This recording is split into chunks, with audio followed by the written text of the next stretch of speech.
This episode is sponsored by DS, a team of makers, marketers, and entrepreneurs that help businesses transform their brand experience and unlock growth like never before. Are you a CMO, founder, or business leader looking to level up your brand and marketing? Head over to weareds.com and let's explore what is next for your business. That's weareds.com. Visit us to learn more.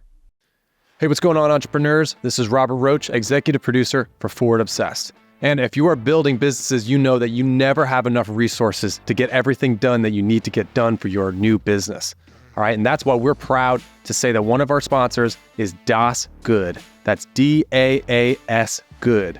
Das Good is a done-for-you, creative, on-demand service for entrepreneurs. This is for businesses who need great creative without a huge budget and without a lot of time to focus on it. If you want to get the important things done like pitch decks, awesome branding, incredible websites, but you want to do it without the hassle, without the headaches, without the massive budget, then Das Good is for you. Head over to dasgood.design. That's DAAS good.design. Mention that Forward Obsessed sent you and save $1,000 off of your first month of service. Let us know what you think of them. We're excited to hear about it. And with that, enjoy the show. Remember, stay Forward Obsessed. Welcome to Forward Obsessed, where we talk to breakthrough business leaders and rising entrepreneurs about their journeys, origin stories, and aha moments. Hey everyone, thanks again for tuning in to another episode of Forward Obsessed. Just a reminder, please like and subscribe on any of the platforms that you tune in on. Shoot us a review, shoot us a comment so we can continue to put out great content for amazing people like you. We're on a mission to get some of the most untold stories of entrepreneurship out there to the world, and you can help doing that with just a couple of clicks of the button. So we super appreciate that. If you're not already subscribed to our newsletter on forwardobsessed.com, please head on over there to forwardobsessed.com and do that. Again, we respond to every single email, every single contact form, and we want to hear from you how we can make this show better for you and the people that you love most. So on that note, we had a great conversation today with Aaron Lyles, and Aaron talked us through a number of things. You're going to hear about how a challenging youth growing up with ADHD in the 80s was something that had to reclassify how to learn, how to exist in society. And as a result of it, what sparked some of the seeds of entrepreneurship. You're going to hear about his story going on to start an unplanned snowboarding magazine and how that ultimately bootstrapped a career in the creative spaces. Everything from photography to videography, and then a mission and social impact driven platform called CommonAlly, which he literally recently just sold. So you're going to hear about those wire hit moments. You're going to hear about all the ups, downs, pivots, and pitfalls as you always do on Forward Obsessed. So thank you so much for tuning in. We really appreciate you. Enjoy this episode with Aaron Lyles. Welcome back, everybody, to another episode of Forward Obsessed. I'm your host, Pete Senna, and my co-host David's not here today. He's a little bit under the weather, but the show must go on, and we're really excited for the show today with Aaron Lyles. Aaron, welcome to the show, man. Thanks. Great. I feel like I already know you. Aaron and I had the pleasure to get connected. It's probably been a few months at this point, but the second I met him, I knew that he was a great guest for the show, so I'm really excited for us to have this conversation today, so thanks for tuning in. So let's talk about the beginning of this, man. You're a maverick with a lot of different things that you've done. And what I love is that you have had a lot of hardships. And I want to start from the beginning. So where'd you grow up? All that kind of stuff. Beginning of time or beginning of the venture? Just talk to us about Aaron the kid. Yeah. And where you kind of got that spark for entrepreneurship, because it feels like it's been the thread for your whole life. It has. I think being a child of ADHD in the 80s, 90s was something that, unlike today, was kind of an anomaly. So understanding what that meant and how to navigate life was always taking a different path to get to that same end point. So I think I've always been scrappy. I think I've always been an entrepreneur without knowing what that term meant when I was younger, obviously.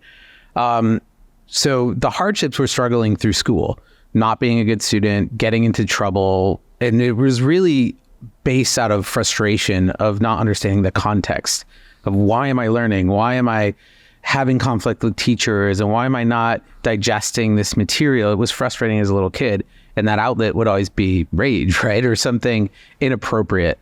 And it wasn't really until third grade when I was diagnosed with ADHD where there was like, oh, there's this is fixable. This isn't me. This is a chemical imbalance. Like all that reassuring information came in. So I started to understand how to navigate. And I think that was, like I said, like as early as third grade.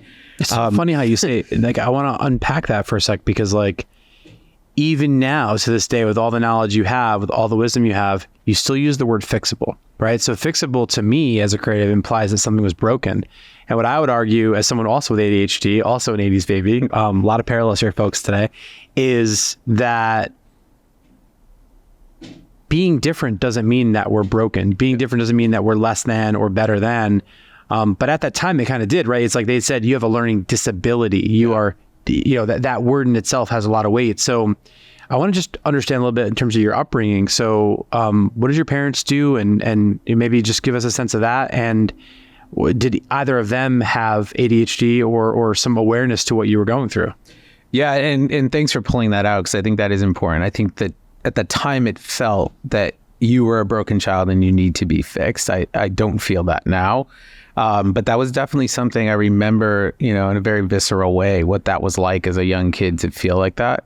My parents were super supportive. My dad, I think, was a closeted ADHD guy who in adulthood, now we joke about it, that's probably where some of that comes from.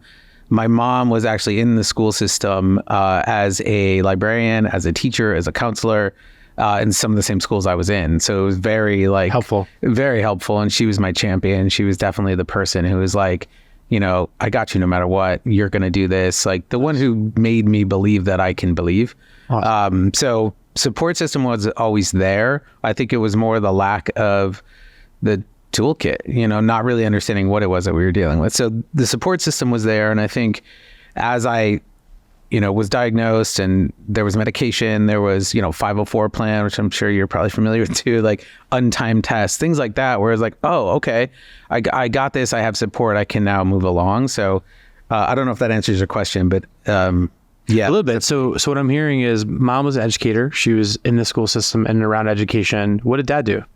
So dad worked for energy company, blue collar job, very hardworking guy. He was also very handy. So, working on side projects as well. Mm-hmm. But both of them were very 9 to 5. I think that's how they were raised. That's how that generation was raised. But I think because of that, they encouraged my brother and I to follow your dream, to really just go for it at all costs, which was great. Like there was never hesitation of like, hey, I want to do this. There was no push to do something else. So I gotta wonder now, and again, as a former snowboarder, unfortunately I can't snowboard anymore because of my foot, but I hella miss that. I spent a lot of time on boards, and snowboarding is something we're going to talk a lot about in just a moment. But before that, so if I'm hearing you correctly, mom and dad were pretty straight-laced, kind of going with the machine of the system. They weren't sort of rule breakers. They weren't entrepreneurs. Did you have any entrepreneurs in your family or anything? Like, where did you get that kind of bug before we kind of talk about the rebellious youth of you? Not really. The more as I age and I'm a parent now, I ask, deeper questions of my parents, and it's all kind of coming full circle. My dad was a rebel. My mom was in a way in their youth, that they've probably shielded us from when we were younger. I think that comes through your DNA. It never materialized into being an entrepreneur or starting a business, but just that kind of wild spirit was there. And I think we get pieces of that inherited into us. So I would say that's where, but there was nothing I can point to in my family where I was following any kind of script. Awesome. I believe it was Mark Twain that said, when we turn our vacation into vocation or vocation into vacation, it becomes a great day. We should fact check that, but I think it was something like that. You turned your passion of snowboarding into something pretty incredible at a young age that, made its way onto the television. So maybe you can start by just telling us how did you go from shredding an R to making a mag? Yeah. The timing was important there. Snowboarding, and I started snowboarding in 1988, which that ages me, where we really wasn't allowed on the mountain. And I think that was probably what drew me to it. It was just this kind of rebellious, this thing that no one really allowed. And I loved it. I was a, skateboarding kid that kind of transitioned into that. So that was happening. I was also shooting. I was taking pictures a lot at that point. My mom had given me a film camera and I was obsessed with it, developing my own film. And I loved to write. I wasn't very good at it, but I loved it. And I was also getting tired of not being a good student, to be honest. And I think I was 14, 15 at the time. And I just put it all together and I said, I want to start a snowboarding magazine. So I went to my school and I said, I want to do this thing. And they created a club that I was allowed to run. And I really just want to do something local for my Mount Southington local mountain. Shout out to Mount Southington, to kind of support this thing that was emerging. And one of the kids who signed up for the club, his dad was a printer for the New Haven Press, I think it was. And I was like, hey, do you want to make this a real magazine? New Haven Register, that's what it was. And I said, yes, I'd love to make this a real magazine. So we actually got to print a colored mag that was bounded. I understood. He brought me into the printing press. I learned how to put it all together, the layouts, the whole deal. And that showed me passion, like that I can actually apply a skill set that I knew I had, but I didn't know how to apply with a medium that made sense. So I was able to go and take pictures of snowboarding, bring that into the magazine, write about that experience. And then because it was becoming a real magazine, my mom would take me to all the local businesses and I would convince them to take ad space so I can pay for the printing. And then she would drive me to Vermont and I'd go to the US Open and all these professional events. I'd convince them to give me a press pass. I'd go and meet with all the pros. I'd interview them. And in that, it started catching wind. ESPN is headquartered in Bristol, Connecticut, which is a town over, and they kind of caught wind of it. So they did a piece on me, which, got some attention. And then I was starting to get calls, and this is how it snowballed. The school allowed me to sell the magazine on campus if I would donate to one of the clubs. So I did that. And then I got it into local stores and it was being sold in snowboarding and ski shops. Then I was getting calls from Asia and Europe. Did you formulate the business yourself too? Like yeah. LLC or corp or whatever? Like this is like a legit business that you... Yeah, I did the DBA. I was trying to figure out how to do some of that. Looking back, I don't know how official everything was, but I did go that far. Yeah. Because I think, I forget, what do you got to be 18 to start a checking account or something like that? I think? Yeah. Yeah. Which right? My parents set up. Yeah. No, but that's rad though, right? Yeah. To have that kind of support at a young age. I think that, it goes to show there's a lot of parallels to what you ultimately ended up doing in the creator economy. So we'll touch back on that. But what's funny is, there was no creator economy back then, but you were back then a creator and a branded thought leader in the place of snowboarding as someone who is passionate about it. And you did it in a pretty weird place too, right? For those of you that are tuning in from all over the world, Connecticut is not exactly, have some of the best mountains. We're not here in Vail, we're not in Vermont.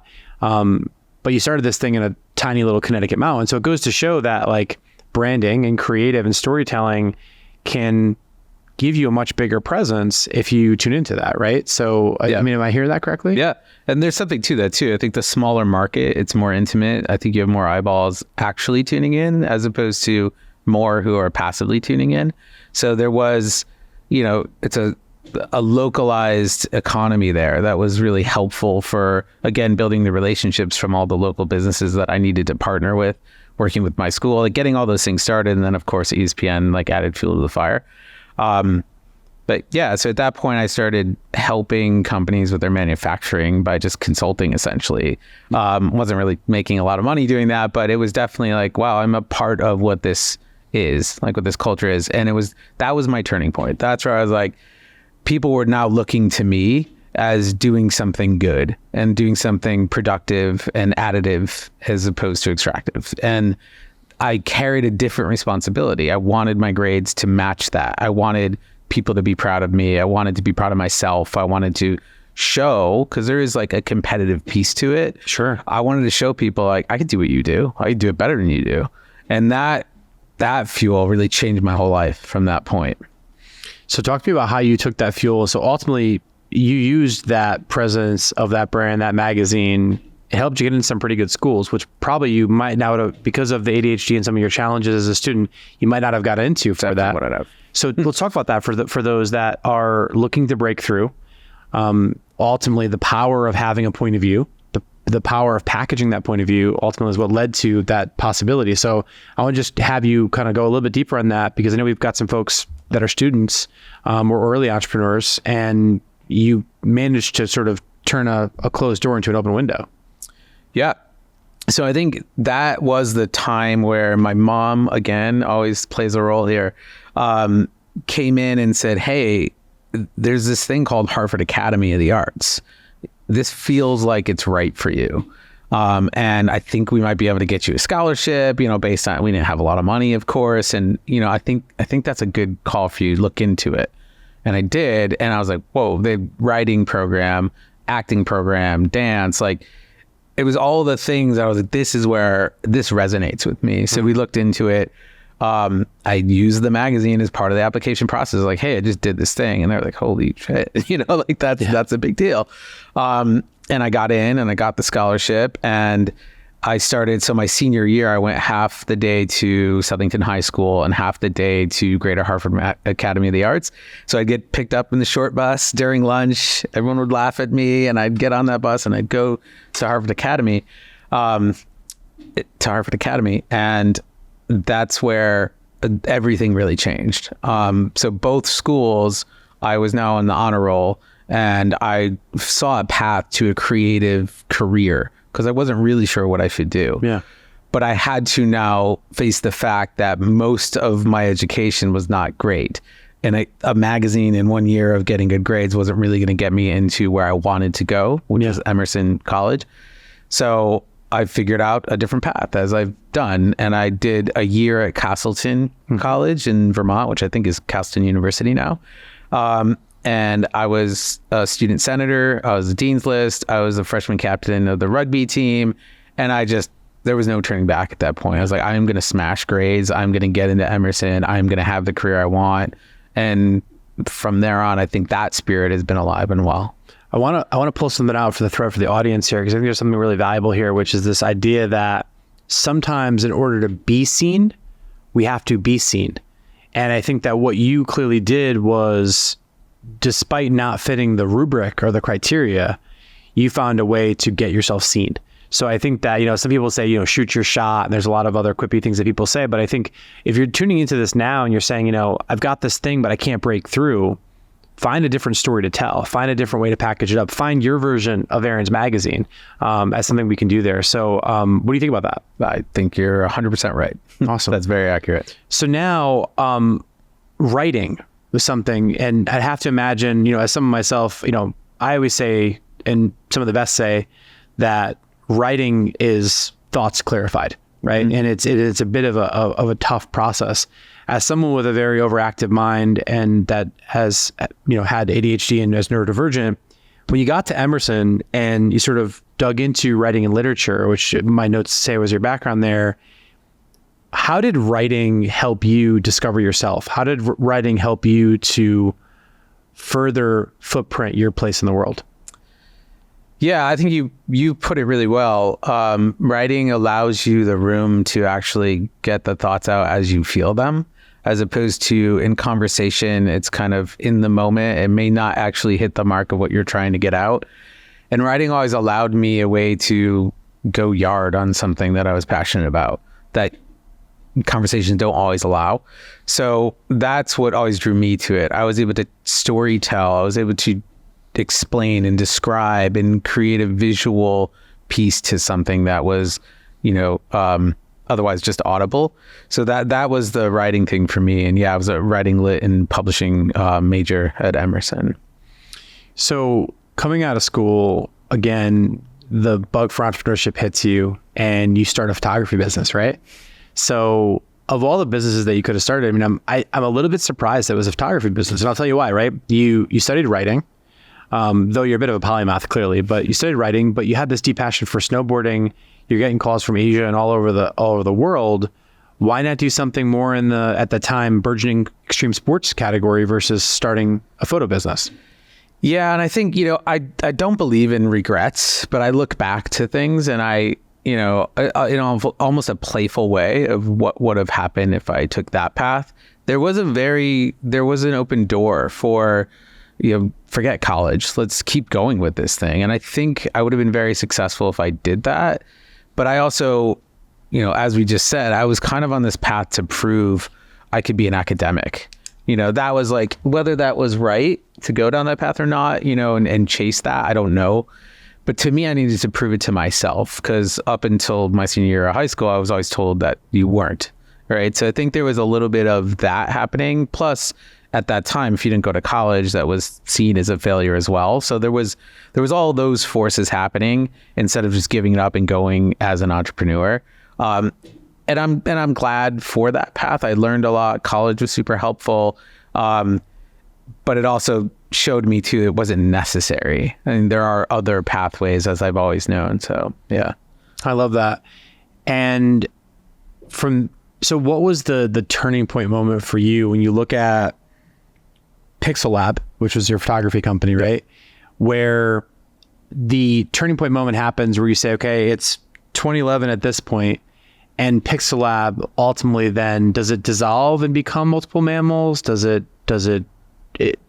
want to understand the juxtaposition between one to the next, because there's some overlap. Yep. So maybe you could unpack that for us in terms of just as a small business owner before you became an entrepreneur, right?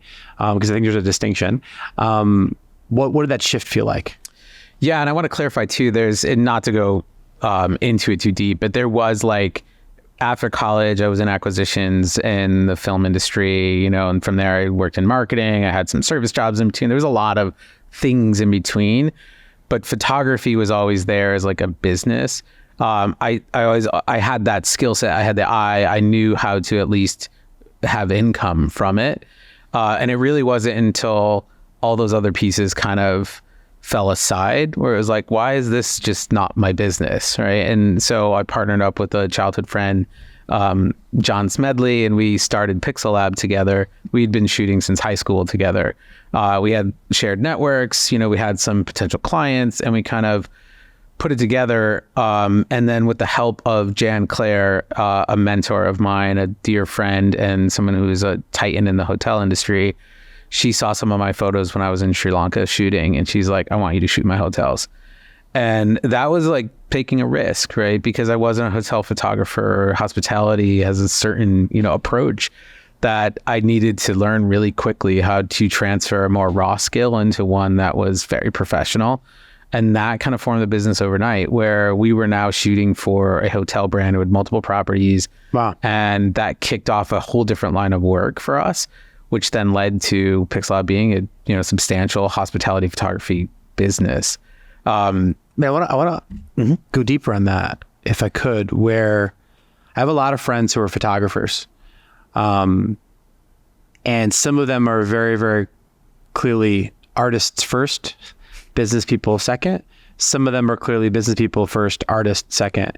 I have to say, my friends who are the best photographers are pretty bad at business. And my friends who are pretty mediocre photographers are really damn good at business. And they've gone on to start courses, businesses, and all kinds of other stuff. So which one was Aaron back then? That's a good call. I don't know that I was one over the other. I think there's always been a medley of both, but the scrappiness definitely overtook either of them. There was an ability to say, I need to turn around a quote to this woman right away. Plus, because she's a dear friend and a mentor, I didn't want to mess up her reputation. So I wanted to make sure the economics made sense. I want to make sure that what we handed off would make her proud. We kind of look back now and laugh at some of those early photos and where it went and all the work we've done together over the years. But there was that, don't sleep one night just to really do some deep dive research on how we should price our services, which was new. So yeah, I think the business side came into play because it felt very life or death, where artistry is one thing. And I think that's what won us the job. But what kept us employed was the business side. And that's kind of always been the theme. I want to go deeper on something. This scrappy term. We keep hearing it over and over again. And I actually had one of you that was tuning into the show. Thank you so much for writing in. Always check out forwardobsessed.com and send us those notes. We read every email. And they said, what is it about scrappiness and how do you cultivate that? So, taking our audience guests, I'm going to bring that feedback in, which is, what I heard you say, Aaron, if I'm reading you correctly, is you dug into urgency, right? People talk about scrappiness, which is like problem solving, resilience, all those fancy words. But really, it's like I had to turn around a quote really fast, right? You recognize that the speed of business doesn't wait for you, right? So urgency was, I got to stay up and figure out how to do this quote. My mentor needs this quote. And as a result of turning that quote around, you get this incredible job with this project and that sort of thing. So I want to talk about urgency and specifically following the urgency or following the energy, right? Sure. You had that urgency to create the magazine. You did it and it happened. You had the urgency to follow and break through and do the academic stuff that you did. It broke through. So talk to me about in Pixel Lab, how did that urgency then take you to 2011 and then that inflection point that became Multiple Mammals? And I want you to tell the group about that too. Yeah. I love the way you put everything, by the way, buddy. Thanks, man. The scrappiness thing to me is kind of putting on your earmuffs to all those voices and all the safety procedures and all the defense mechanisms that we build up over time. And can I swear? Yeah, fuck around. And say, fuck around and find out. Let's do it. Yeah. Like, it is that, you know, and I curse deliberately there because it is fuck it. Like, I don't care about the consequences because I followed something that I believed in, that I was passionate about, that I know I had a skill set for. And if something happens negatively from that, like, okay, I can face that. Right. I can't face not doing it. Right. And I think that to me is the definition of scrappiness. It's just like, who gives a shit? Like, I did the best I could to figure out the pricing of this. I know I have a skill set. We might fall. One of these photos might come out not so great. Like, all right, let's deal with that when that comes up. Let's not miss an opportunity because of it. And I love John to death, but John's also the safer person between the two of us, right? And that's how a lot of my relationships are. Like, I find myself balancing myself with people who are a little bit more type A. And he was right to say, are we sure? And be that soundboard, which I think you need when you are the scrappy person. But scrappiness, I think, prevails when you are an entrepreneur. Yeah, no, I love that. You know, I think about this idea of like, how do we modulate, right, as people, right? So as ADHD folks, we have to modulate, or we will bounce off the walls. You know, I've been called Tangent Pete and Squirrel and lots of other kinds of things over the years. And nowadays, you know, I make a pretty damn good living because of those reasons, right? It's a superpower. But no, that's helpful. And I relate back to, you know, my co-host who I can't wait for you to meet in the future, but, you know, he really pushed me. He was the, you know, almost too risky person. And I'll say this, sorry, Dave, but he was a bit too risky and I think I was a bit too conservative. And I think over the years we rubbed off on each other a lot. He definitely made me a lot more confident. I think the reason why I was very risk averse, I don't know if you can relate to this with your partner, but I was really unconfident. You know, as a young man, as a young entrepreneur, as a first-time person in my family to face some of these challenges. I didn't have anybody to go to. I didn't have that Jan, the mentor that you mentioned. Jan, yeah, the mentor. And I think that we modulate when we have partnership. And that's, I think, the beauty of that kind of co-founder partnership relationship. Because let's be honest, like even with a co-founder, it's pretty lonely running your own business, right? So I appreciate you sharing that. And I love that for those that are thinking about how they could, you know, figure out themselves. So what happens around 2011 that ultimately gives, did Pixel Lab sort of dissolve? Did it evolve? Like, talk to me about how the Multiple Mammals thing come up. Yeah, just kind of split off. I think the world was changing. Video was more important. You know, so I think just the push to go to more production was just becoming more and more clear. The value adds for our clients, it made more sense. The way I prefer to storytell is through that format rather than a still image, even though I still love a still image. There's something about, again, that breadth. It's almost like writing, like being able to tell more stories was really important. So certainly a constraint, right? Yeah. And there was an emphasis on that. So I think it was just, you know, reading the lines and reading the market and understanding like how to scale and how to get more profitable was to kind of split off more than dissolve. So Pixel Lab kind of still is not, you know, I'm not leading it anymore, but Pixel Lab is a hospitality photography firm and Multiple Mammals is the production wing. And we do a lot more commercial work. And there's, you know, that transition took over because then the clients were larger, the asks were bigger, the teams were bigger.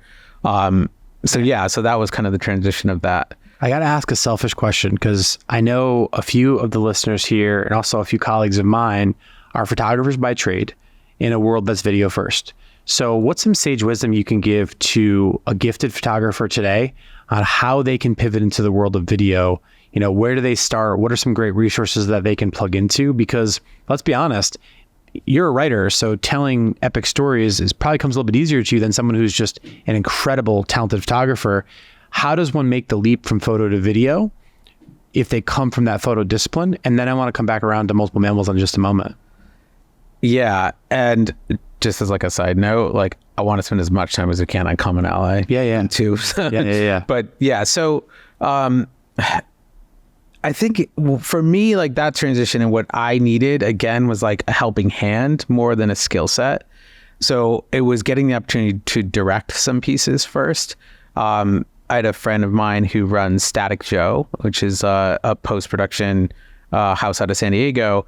And some of his client work with, you know, Qualcomm and Google and like all these major brands, he entrusted me to direct some of those pieces, right?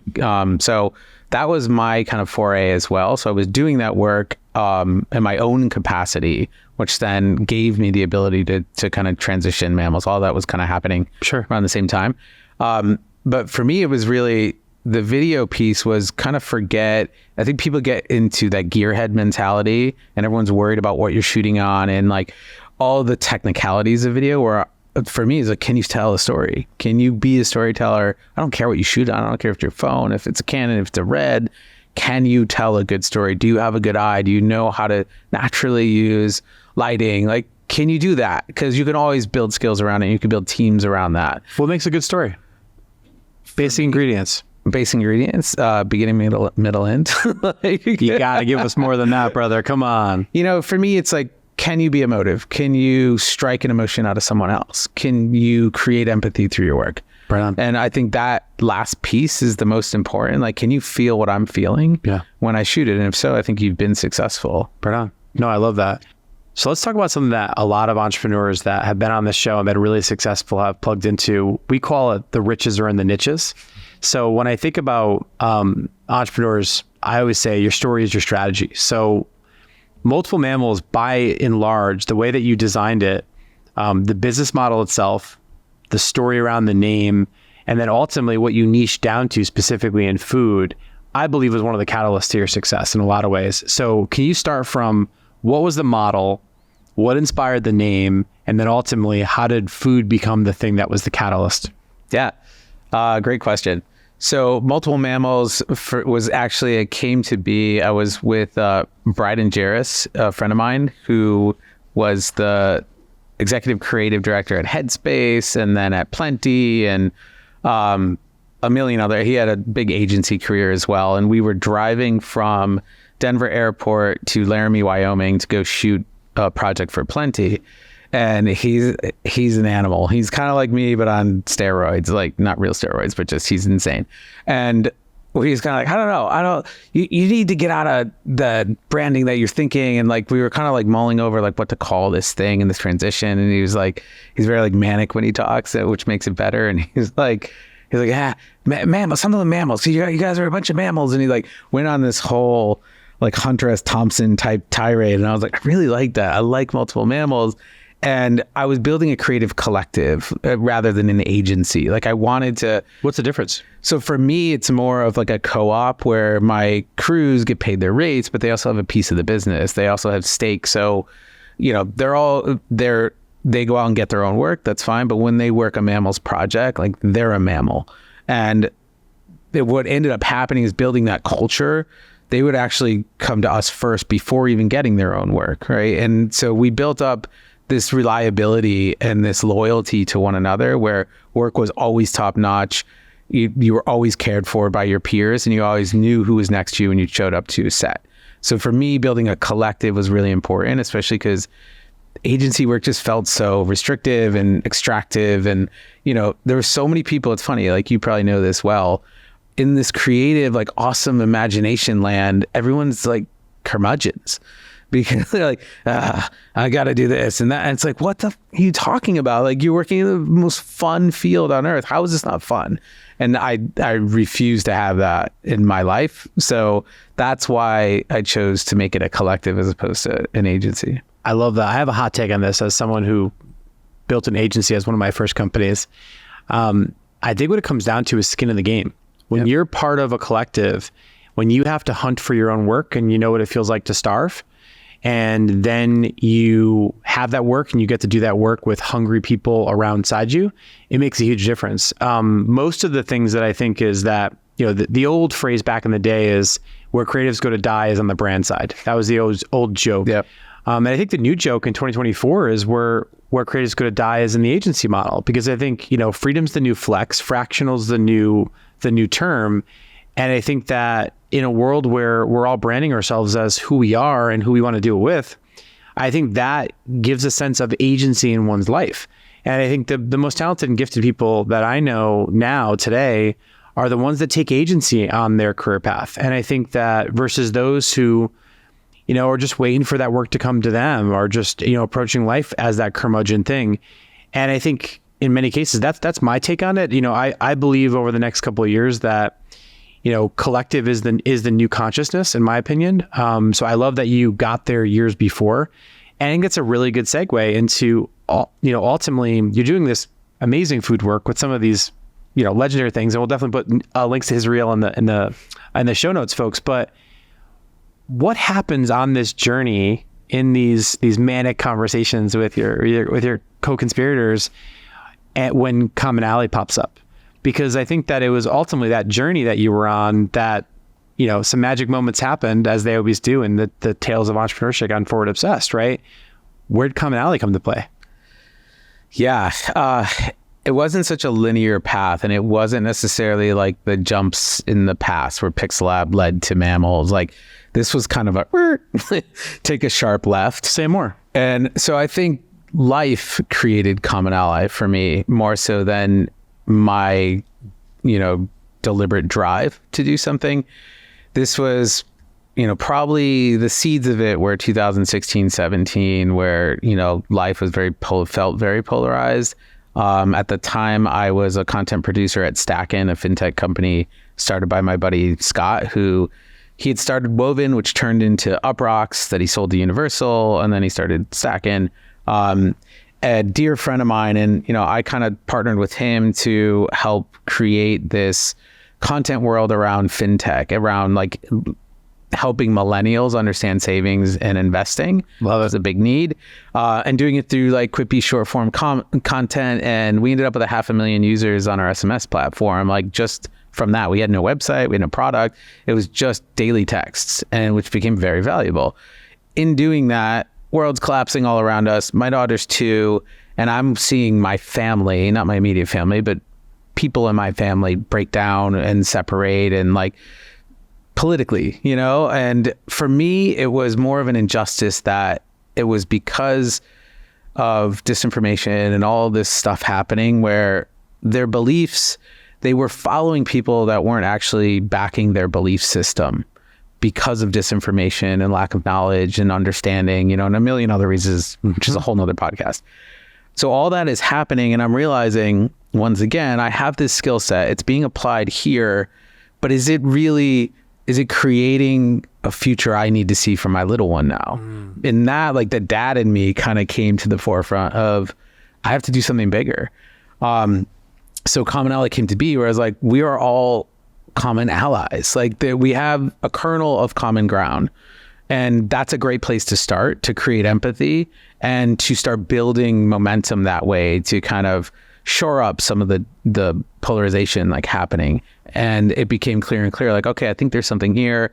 I don't really know what the product is yet, but I have to follow this. Yeah. And that became the big piece of like, I'm going to follow this.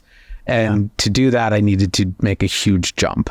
I want to really just make sure to underscore the background for the audience here, which is, this is, right smack in the middle of the election, right smack in the middle of the Cambridge Analytica stuff, behavioral manipulation, these media machines, at the time, while I don't believe Mark Zuckerberg did this on purpose, I think his platform, Facebook at the time, was used and abused by lots of people and bad actors all over the world, right? I think that this is factually based now. But at the time where everyone's a behavioral algorithm, everyone's a behavioral footprint, what I love that you said there, which is, necessity is mother of invention. And clearly you're looking at your young daughter and you're saying, I have to do something to make sure that the world that she grows up in has some allies. So ultimately, that what I hear, we talk about purpose-driven entrepreneurship, there's real purpose to that, right? Because you're feeling this as a dad saying, as a creator, I need to do something different.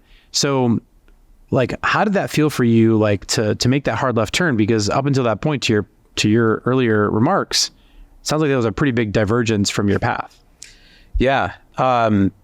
So for me, again, it's I always feel like there's some fairy godmother that comes in and hands you a key, I just call it the universe. Yeah, it's that too. It's this orbit that we exist in, right? And there is an energy force. I'm not a big, put rocks on the counter guy, but there is something happening there that I put rocks on the counter. I don't know how to, so does my wife, so she's going to kill me for that. But yeah. It's, for me, that was Scott. I was at his company, working in that capacity while mammals is a thing, right? He's full blown, everyone, there's full transparency, all that stuff's happening. And I would tell Scott this idea because Scott was very involved with local politics and very knowledgeable around the political world, had a big network in that world as well. So I was able to bounce stuff off of him while being employed. And that turned into you have something. I'm going to connect you with XYZ, right? And he would connect me with players, big players. And I would have those conversations. They'd be that's different. That's a different approach. That could actually work. And I started loosely being able to validate these ideas that I had that were just ideas at the time to start understanding how to productize some of this. He was an example of one of those that you're comfortable sharing? Yeah, I think at the time it was, what the app ended up being was taking some of that stack in short form content, educating people on issues rather than telling them how to feel. So it was a nonpartisan platform where you can come in and watch videos on what something is in 60 seconds. I'm oh, okay. So you become a more knowledgeable voter and you'd be able to register to vote right after watching that. And then we had short form polls. So we were getting qualitative, quantitative data in that. And then there was a matching feature where it was you were able to match based on all that stuff you're doing and what you tell us you care about. We were able to match you with the candidates running at the time without knowing their parties. So you can really see if someone backs you up. And that comes back to that family piece. Yeah. So I'm really curious now. How do you ethically monetize that? So what was the business model? I'm curious. There wasn't. Okay. There really wasn't at the time. And that was the thing of I didn't know how to build a business around it yet, but I was getting validation that there's something there. Yeah. And if you could put these pieces together, this would be really interesting. So that it was also, we were doing this for Gen Z and millennials. So it was also hey, if you can get Gen Z and millennials involved in politics, we're here for it, right? So it became, to fast forward a little bit, it became evident and Scott was you need to do this. You need to do this full time. And I was okay. So I sold my house. I said bye, put everything on the line because I was not sitting on money, but I knew I'd have to go raise some. And in order to do that, I had to have some skin in the game. So whatever was left over from selling our house went to hiring a product designer and meeting up with a dev firm and just going. And it evolved over time and the model became a little bit more clear. And now it's obviously in a much different place. How'd you raise money back then? Walk us through that because that was the first time you'd done it. Friends and family. So this was the other thing, I think, going back to what we said before about confidence, right? And just being able to ask was something hard for me because it felt like a favor. And the people I was asking were this isn't a favor. And so getting used to doing that. How do you do that? How do you cultivate that skill? Just doing it again. I think it's still sharpening to this day, but those early asks were really hearing pieces of information from neighbors. I would help you on that. Oh, really?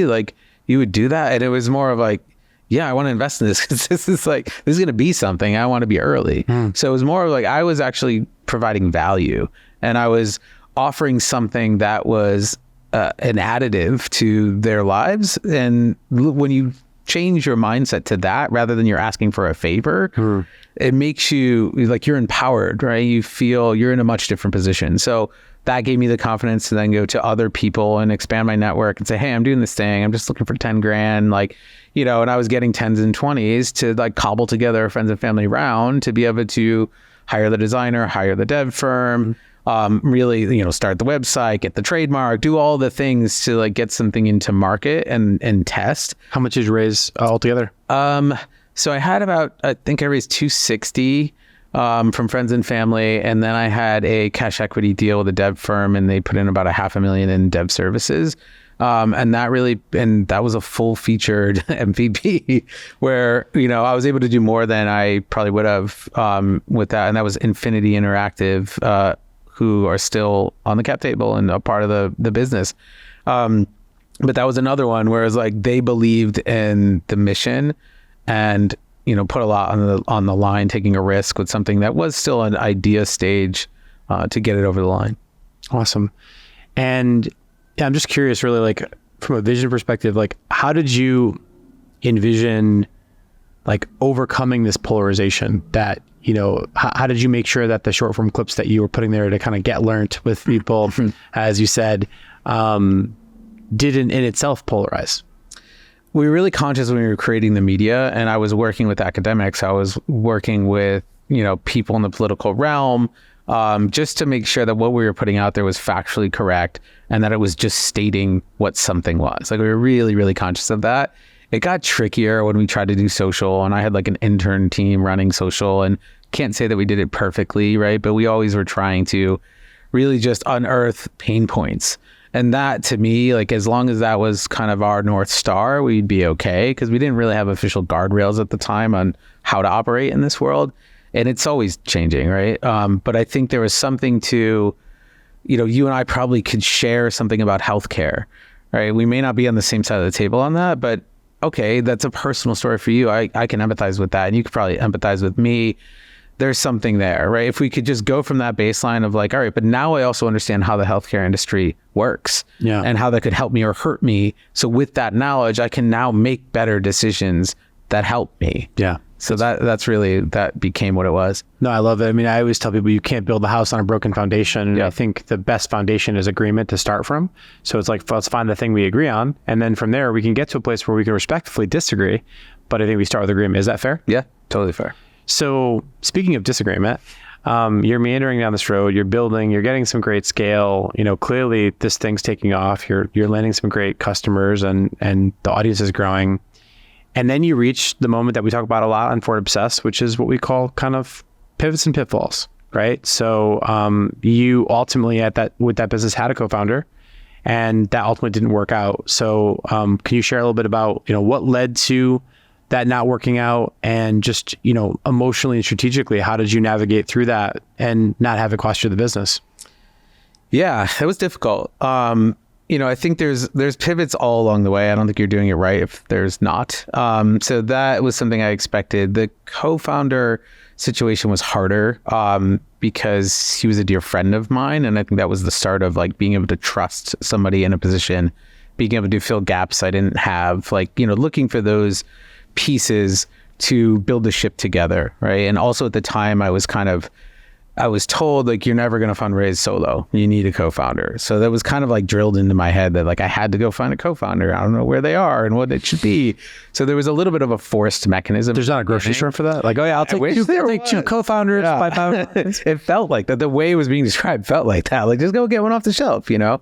And I didn't want that. And I didn't want like to just find someone who was a CTO or whatever. Like I really wanted to be in partnership with someone who believed in the mission, because, you know, we were a public benefit corporation, we were a social enterprise, like these things matter. And he had a deep career in impact work and social enterprise. So to me, that was like the right pick. And I think looking back, of course, you see your own insecurities later of how that plays a role. Like I didn't trust myself enough to actually say, no, fuck it. Like I got this alone, right? And not that I did. You always need help, right? And he was incredibly helpful. But I think there is a reliance on people for things you don't think you have, but you do. And I think it took me many years to get to that point where I was like, I actually, if you look at it, I've done a lot of things that I didn't give myself credit for. And it just came to a moment. CommonAlly was changing. We are still on a path to building a two-sided marketplace. And like the shift in that is different. What you need to do as a founder, and again, how scrappy you need to be and how many hours you have to put in, and just your makeup of who you are is very specific for taking on that road. And that is where the alignment kind of went off. Your co-founder, what was his or her title? Was the COO. Okay. Yeah. So you were the CEO and founder. He was the COO. Yeah. But he was really like head of impact as well. Okay. But we didn't have much to do with impact yet too. So there was also, some gray areas in there. I asked that question primarily because I hear the term co-CEO coming up quite a bit recently, but that sounds like that wasn't your guys' situation. It wasn't this. Okay. No. Understood. Yeah. So I think that was a tough realization. It took me a long time to get to the point where I can even have that conversation. And it was a tough one to have. It was not taken well, rightfully so. Would you be comfortable sharing only with what you're comfortable? Like, how does one go about I know the audience is listening to this as like, and this is going to be a good thing for the audience to learn from, which is like, how do you break up without breaking up the company? So clearly you didn't. One, what were the thoughts and feelings, reactions going through your mind and heart that led to you saying, you know what, we have to have this breakup? And then how do you then turn those thoughts and actions into the conversation? Yeah. So I think it's following a principle that we follow now at CommonAlly with my partners is clarity is kindness. And that was something that I knew, but didn't really have in practice. And I realized, that came to a head where like, I need to be very clear and intentional and say things honestly. And what the repercussions of that is that's what we'll deal with. But so there was a knot in my stomach. There was a week of should I, do I, how do I, like a lot of anxiety. Like that was tough. That was like probably the hardest part, that when you get to the conversation, it wasn't that hard. Granted, it wasn't the greatest first conversation, but it wasn't that hard to get it out. And it led us to the second conversation, which is actually really good. And the nature of how he is in general, it was like, look, I want to see this succeed. You've been at this for a long time. Let's do what it takes to make sure that we can have success in this. And that was just like toxins out of the body, felt amazing. Okay, we can move forward, and of course there's, bumps on the road from there to the point where we were able to come to an agreement. But we were able to come to an agreement. And, our last conversation in that capacity, obviously he's still a dear friend, but in that capacity was, what is the point we need to be at where I don't do damage to the company, right? Like, what is that? Yeah. Just tell me what it is and let's work from there, right? It was a great place to be in, because I've seen people go down the road of having a mediator and spending tons of money and just being at odds, and you can't even be in the same room. And luckily we didn't have that. And we did actually talk about using a mediator, and we both stopped that process and said, we're friends, man, we can do this. So I was very, how do you preserve the friendship? Because I was actually going to follow up on that, because you said was a good friend, but you're saying now he still is a good friend. Yep. We've had some folks sitting in the chair that you're sitting in on former episodes that started companies with some of their best friends, and now they don't talk. So I'm curious, how does one go about separating and compartmentalizing, if I could say that word, between business and personal in a way where you can preserve the friendship and the respect while also severing the business relationship? It's time. It's just time. Like that for me was... So it wasn't always like you had to like... We both needed to scorched earth first for a bit. Yeah, and not even scorched earth, but there was definitely times, I think, when we went down the path of talking to mediators to see, because we wanted a neutral force. We've both been in this for a long time. Where I was like, let's see what other people have to say about this, like given the facts. And that helped us kind of break away from each other and let someone else like kind of listen to us. I don't know if you've ever gone through that process, but you're interviewing mediators and they're interviewing you, but they have to be a neutral force. So they're also interviewing him. And like, it's like going through a divorce, right? And all these things like come out on the table. And so that in itself is a very cathartic process that got us both back to where I think where we were able to like come back as friends, be like, that doesn't feel natural to us. Like, let's just figure this out. And we were able to figure it out. And then time, right? Like we still don't we're not as in touch as we used to be, of course, but like I'm able to see him, and hopefully he sees me in the same way of like, this is why we're friends. This is why we originally paired up. This is why we were in the trenches. Like, we did cool shit, right? Like, right. So that doesn't just go away because CommonAlly has to take a different path. For sure. So thank you for sharing that. I think a lot of people are going to get a lot of value from that. That definitely hits home. I think for me, just having gone through some tenuous relationships personally and professionally and, you know, throughout my life, and I'm sure there'll be many moments like that in the future. So I love that perspective that you shared. So you go through this, let's call it amicable transition, just for language here. And now we're moving forward, right? We're moving forward at this point now. You are owning and shepherding the vision, and the business continues to grow. So take us through that meandering road, which ultimately, you know, I know the ending of the story, the audience doesn't yet, but to take us through, you know, what's that next step after that? So you've complete all of those challenging moments, and now you're back out to sea. So what happens now? Yeah, I think I'd be remiss if I don't mention Jake and Julie Sandler from Small Great Ventures, which is where we are now, and we'll get to that. But, you know, so Jake Sandler started Change Roots around the time I was starting CommonAlly, and that was another civic tech platform, super innovative on micro donating and, you know, basically but taking a different approach to the same place I was trying to get to, right? Like, really interesting. There was a few civic tech platforms at the time, and we were all close. So we had stayed in contact through that, and he ended up folding Change Roots. But when he did, he made an announcement that was happening, and he said, here are the companies to watch. And he had mentioned CommonAlly, which was really sweet. And that kind of like, you know, upped the ante on our friendship, I think. And we were able to have like really fruitful conversations on a really regular basis. And I think being a political junkie himself and wanting to, you know, he originally wanted to go into politics. I think he always stayed close to this. He also has a background in venture. So there was, you know, a lot of great mentorship type conversations we were having. And he ended up coming in as an angel, putting his skin in the game. And then we actually, while my co-founder was still a part of it, we had an advisory engagement as well with Found & Co., which is the first venture firm he started. And we were having conversations of like, wow, I think we have a different model. And I think CommonAlly actually can get to this two-sided marketplace, and here's how. And all these things started getting unearthed of like, oh, that's a different business. That's a different pathway. And, you know, the impetus was really that strengthening relationship and realizing a lot of those things. So you quite literally became common allies. Yeah. Boom. I like that. Yes. You could say we were very chock full of dad jokes on a Friday, folks. Chock full. We were forwardly obsessed. Yes. So we were definitely becoming allies more and more. And they were transitioning into Small Great Venture as an impact venture studio and changing their model as well. And it just became more evident that this was a real fit. And, you know, you always have to be really brutally honest with yourself in this position. And, you know, the market itself was not great. Civic tech is very hard. Being, you know, we had traction, but not great traction. We had some revenue, but not a lot. Like, very hard to raise money. And 90% of my time was just going out there and raising money, I wasn't able to do what I do well. And that's focusing on the core business. Right. So that was evident to them as well. And I think it was like, look, we can help you with the resources you need to scale this so you can get back to being who you are in this business. And that was another like, oh, yes, please. Like, let's do that. So that's kind of what started to change, to understand I didn't have to wear every hat anymore.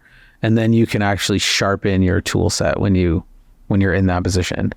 It's a really self-actualized thing to say there, because I think that, you know, I always say entrepreneurship's a mental illness to some degree. I like that. So essentially the partners at Small Great Ventures, you're now interfacing with them. They've sort of made their way into the cap table, and clearly there's just, you know, mutual respect for one another. You know, clarity is there, you know, clear as kind, as Brene Brown says. And where does that conversation then go, where you say to yourself, you know what, I'm ready to have sort of a change moment that ultimately leads to this acquisition? And that's ultimately what happened, right? If I'm reading the story correctly. Yeah. So during the advisory engagement with them, we were really changing and creating the model at that time, and we were getting some revenue-based projects in the door. And what we realized, because originally we were just like, hey, we're going to help you fundraise. So we were cultivating lists and, warming those lists and getting that whole apparatus set up. And in doing so, we had brought on a really interesting project where we were refining what is now kind of the core of the business, which is an approach to market insights through chatbots, right? So we were using chatbot technology, conversation technology, to have more nuanced conversations. And that was yielding really strong data sets. Then we were embedding video response funnels into those chatbots and creating this really valuable product to help people understand their demos and to grow their membership and to increase donation and whatever those objectives were of the clients. And we brought in a couple of those projects. And I remember asking, I was like, can we just do that? Because I did not like going on LinkedIn every day and cultivating lists, and my network is strong because it's all built on natural relationships, right? I wasn't very good at just, ticking boxes and reaching out to people. It just wasn't where I loved being. And so there was a little bit of can I please do this? Because I like building this and I like revenue and I like, what that was becoming. And Jake laughed and he was like, yeah, I'd much rather have revenue than give away equity. And that was where the real shift was oh, okay, let's think about this as a service-based company and let's create this valuable service for people, which will hopefully then lead to the two-sided marketplace I've always wanted to build. And that really shifted the model of how we approached business. And that's what also made the partnership more of this evident thing that because I needed the resources to be able to do that. What I heard you say, and again, maybe I'm hearing this wrong, so feel free to tear it up, but what I'm hearing you say ultimately is that in order to drive the adequacy research and insights, which ultimately then allows organizations to bolster their communication strategy and their corporate development, whether it be through fundraising or further things, what you essentially then needed to do was create a productized service. And the only way to do that was to really double down on what your focus could be at the center of that and not have you out there sort of peddling for more money every day. So ultimately, if I'm hearing you correctly, it was that journey and that clarity of your own vision that led to you saying, you know what, if I join forces with Small Great Ventures, we can really make this CommonAlly happen. Did I hear that right? 100% right. Okay. Awesome. Yes. So now take us to that moment. So you're having those conversations. I have to imagine it's not all rainbows and sunshine to get to an exit. So how does one go about approaching those conversations? Take us through the path from discussion to end all acquisition, because that's the stuff that we really love to get into here on Forward Obsessed. Yeah. I'll do my best and interject where you need to, but I think we always had transparency in this relationship, and in our relationship with Small Great has always evolved and changed over time in a great way, right? But the transparency has always been there. So as they were thinking, I think we want to have more of a founder in residence type approach to our firm, our venture firm, that we would have those conversations, right? So it was never out of the blue, hey, we want to acquire. It was more of, I was there early on when they were kind of having those shifts in their own businesses, right? So there was always shared interest on where we were both going with our own objectives. So that was already kind of lukewarm, talking about the possibilities of that. And then myself, I started thinking, I was raising 1.5, right? To raise 1.5, I'm not going to see much of that. That's going to go to everyone I need to hire, the product I need to build, the marketing I need to put around it. So I have to go and do that. It's not just getting the check, right? It's I now have to be a master of hiring the most perfect people because I don't have a lot of runway to fuck that up, right? And I need to understand, I have to be in lockstep with the person building the product to make sure and I'm not a CTO, right? It's so. And also just in the background, folks here, we're talking about right around the same time of the capital markets drying up. Yes. Silicon Valley Bank has its first crash bank run. So just making sure the backdrop of the tapestry is brought back for the folks listening to this now in the future. So I have to imagine, you're sort of, you're up against the wall and you're saying I've got a very, it's like the Star Wars Death Star moment. It's like, I got one torpedo here, I got one shot, and if I miss, I'm dead in the water. And all these years and all this vision, all this pain with my then co-founder is for naught. Have to imagine like that's weighing on you a lot. Yeah, 100%. The other thing that's weighing on me is, those friends and family, legacy investors too. Like I carry that every day. There's a responsibility to people who aren't just yourself. There's my 2-year-old who at the time was like in her crib looking at me after the election. That was like, I'll never forget that day. That like was like, fucking, I'm selling the house, I'm doing the whole thing. All that's like piling at you as the markets are crashing, as you're facing the realities of a fundraise. And for me, it wasn't, I still feel confident I probably could have raised it. My network is good enough where if I really only focus on that, I could have raised it. It was more of, like I just mentioned, what then, right? And I wasn't as, after, this much time invested, it's a harder thing to then go shoulder all that again. So for me, it was more about strategic partnership and aligning yourself with the right people, the right resources to get there smarter and to have intentional growth and not just get a check and break things and move fast. Like, to me, it was really important how we grew. And that's where the alignment with Small Great Ventures was they're building in that same way. And that synergy was just undeniable. So did they bring you a deal and a term sheet? Did you bring them a deal and a term sheet? Like, how did that all work together? Because I mean, at this point, it sounds like you're kind of dating, you're sort of some like this founder in residence, and you're paying them as an advisory service, and there's some give and a take there on both sides, I'd imagine. But like, how did you turn that dance into, a formal marriage? Yeah. So it was them making an offer. And so you didn't ask for one. They just boom, drop one on the table. Yeah. And I knew they were going towards that acqui-hire model. Okay. And that was attractive to me because it's not, the true sense of an acquisition where like, all right, I sold it, I'm out, I'm doing something new. I get to carry the vision, which was really important for me. They were really sensitive to how important my legacy investors were too, where while in an acqui-hire, they don't take that on, they set up and structured it where they could remain legacy investors in my own, holding company for it. So that was important to me. They actually relinquished their safe on their original angel investment, like all these really amazing things that they put together to like really structure this deal where I felt great that I can do what I needed to do and that I would have the resources and the right partners. But it was them initiating the offer. And yeah, I don't know. It's just an amazing kind of opportunity to be able to say like, this is what dad's doing, like I did, like Crew is funny. My daughter's name is Crew.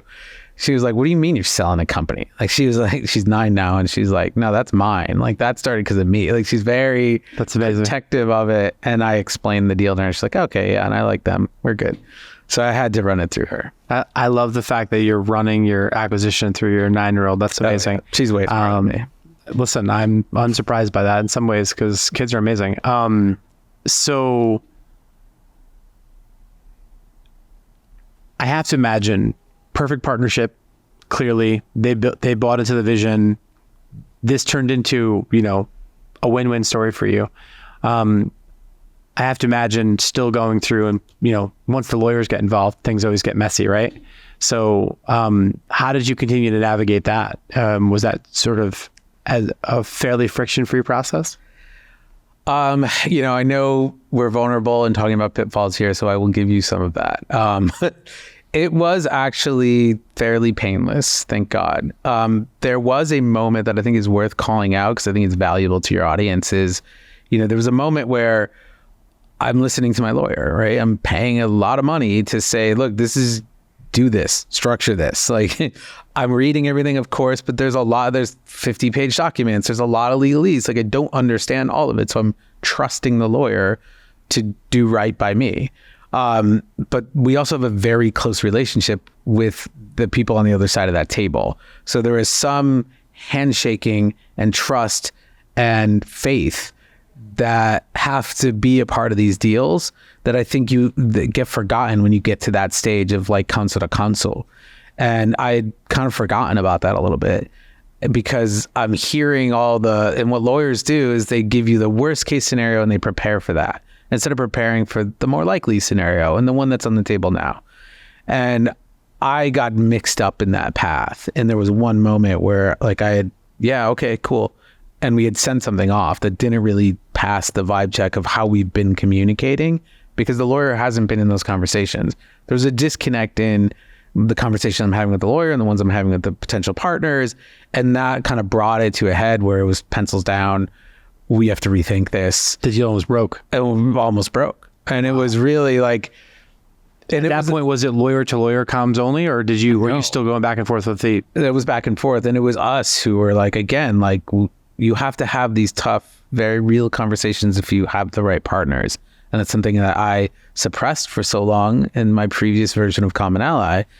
That it was a great like reaffirming of that. No, you have to have these hard conversations, and it gave us a really great one to say, okay, this is where we are. We are aligned, and you know, sometimes we're just going to have faith because we can't put all the protections right now. Mm-hmm. There's a lot of risk at this level of the business of what they're about to put into it, and you have to kind of be understanding of that, right? You might not have full protections going into this, and that's okay.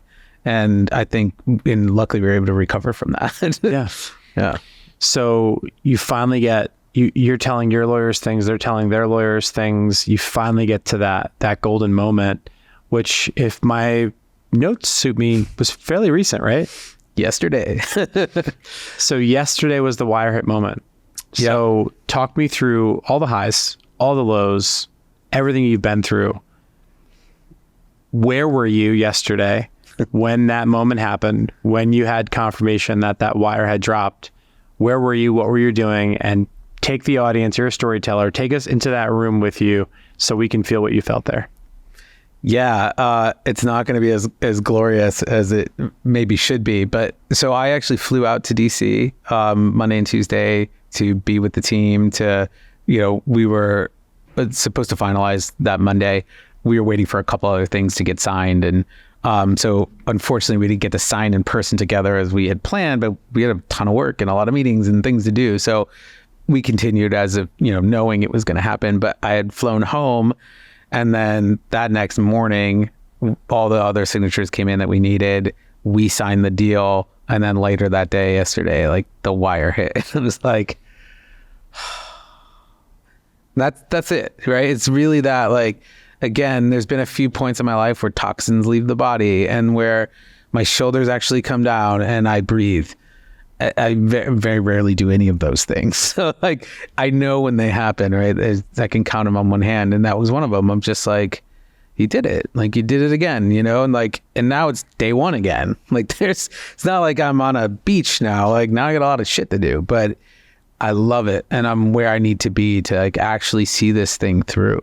And it's pretty exciting. That's awesome. I really appreciate you sharing that with us.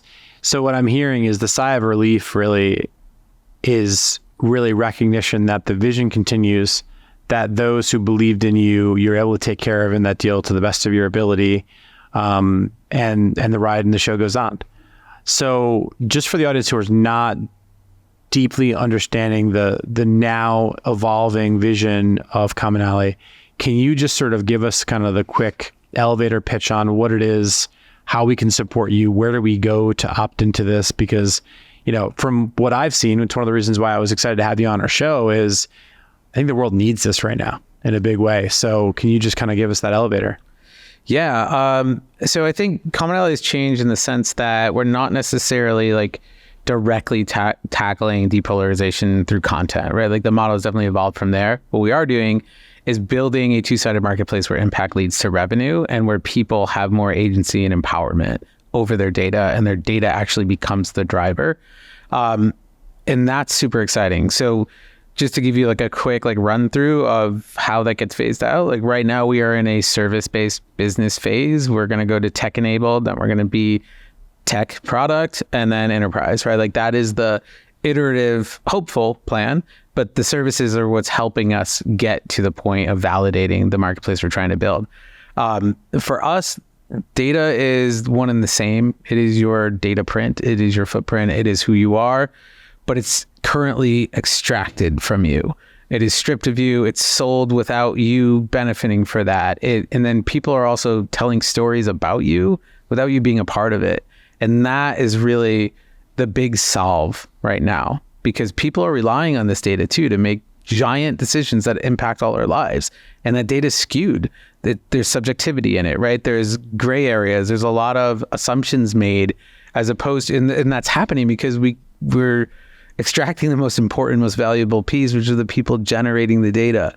So our focus is on not just telling a story through data, but meeting with the people who are giving you that data.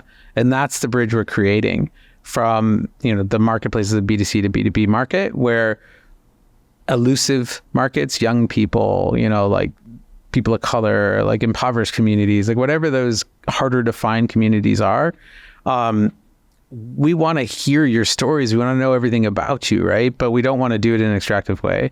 So that's what the marketplace is set up to do, is to kind of say, hey, what do you care about? Let's activate you around the things you care about. And in doing so, the byproduct is a really rich data profile. And you should own that, and you should be able to monetize it. And someone on the other side of that market needs to know about you. So let's meet them and let's bring that data over. So I don't know if that's the best way to describe where CommonAlly is, but I think that's a lot of the core nuts and bolts of what we're doing.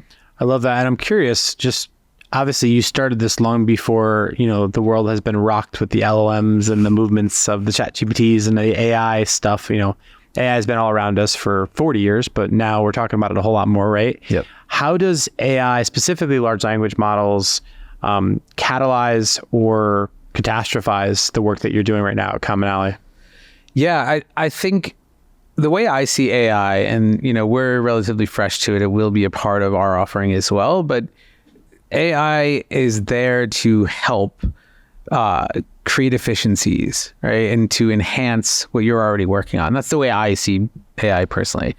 It has insane capabilities past that, of course, but you're never going to lose the human element, right? So that's where we focus, of making sure that that's always a part of the story. So however we build our tech-enabled services and build out our products, and no matter how much AI is integrated into that, we lose the mark if we forget the people part of that. No, I love that. What I say frequently is that AI is the new UI. And if AI is the new UI, then ultimately I think that people are the gateway to choice, right? So I think if we can catalyze that as an interface, it feels like you're giving a lot more agency to the people on both sides of your marketplace, where ultimately you create stronger ties and bonds, which make CommonAlly the CommonAlly. So yeah, no, I love that. And this has been a great episode. Anything we didn't talk about today that you're like, oh man, I wish that you guys brought this up on the show, or you feel pretty complete? I think we covered a lot. If there's an ask, I definitely would love to be in touch with any advocacy organizations or any, B2B side of the organization, campaign, municipality, private business, anyone who's trying to really get in touch with the demographic and learn like really deep data learning and make connections with people. Like I want to talk to you. That sounds awesome. So where do folks go to do that? We'll obviously put all your information in the show notes. Is there a URL or some places we can go to follow you? Yeah, we're going to do a soft launch this week for commonally.com. And that will launch this week. Aaron at CommonAlly, pretty easy. Email is usually best way to get me.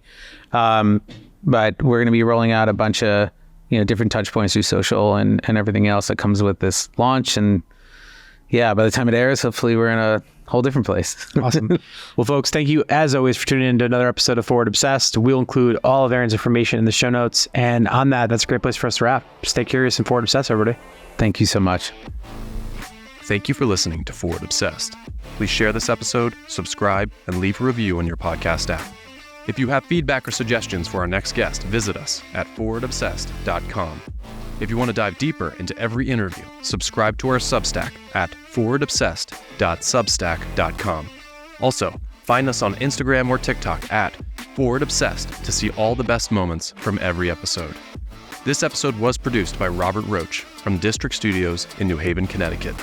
If you would like to learn more about the team that makes this show possible, visit digitalsurgeons.com.